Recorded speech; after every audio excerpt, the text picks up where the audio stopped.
still running inside the Dubai International Airport, an incredibly busy airport. You can see here, officials told us that at least 4 staff members at that airport were injured.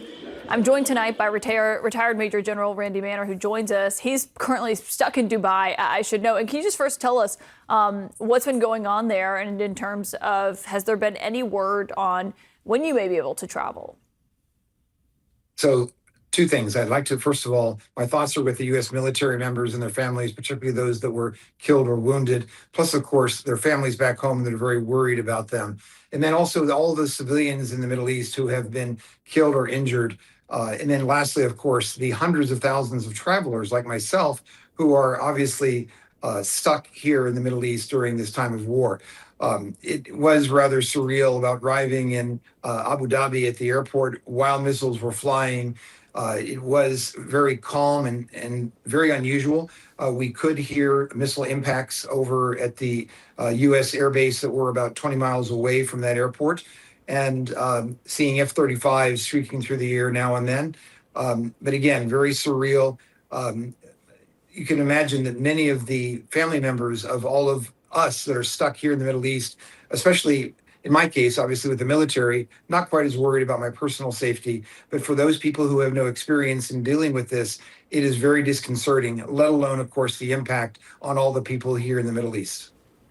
Well, yeah, and I think, sometimes when we've seen these retaliatory strikes in the past, obviously not at the level of what's playing out right now, but, they've focused on American facilities, military bases.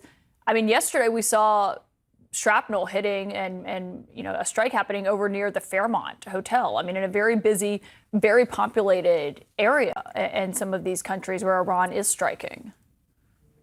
Yes, this is something that is unprecedented. We also have to remember that hundreds of drones and missiles have been intercepted. And when you send up something to defeat or intercept that missile, it does destroy the missile. But what happens is all that shrapnel comes down. And apparently that is what happened there at the Fairmont Hotel in Dubai. And so it wasn't the fact that it was specifically targeted. It's the fact that the missiles were intercepted and drones were intercepted. So again, I have no firsthand knowledge about the specific strikes that were in Dubai. However, yes, of course, when so many drones, hundreds of drones and missiles are coming in, there's a lot of shrapnel that will fall out of the sky. Yeah, it's a scary situation.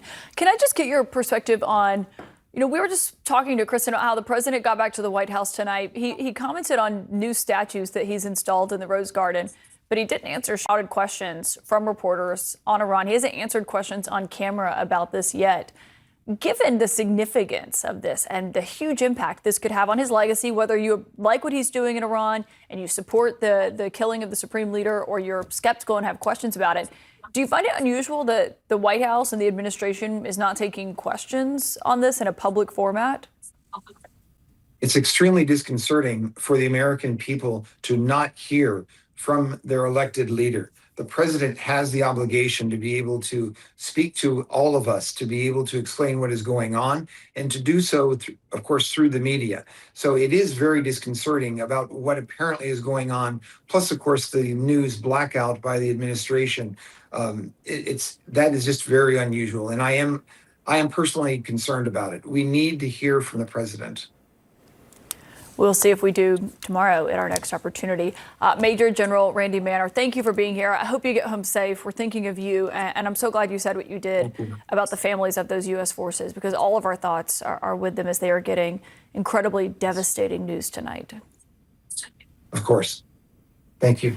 And still ahead here, we're going to continue to monitor what we are learning from CENTCOM about those U.S. troop deaths. Also, we have more of our breaking news coverage, including who's running Iran right now and what's their plan next as the retaliation is continued.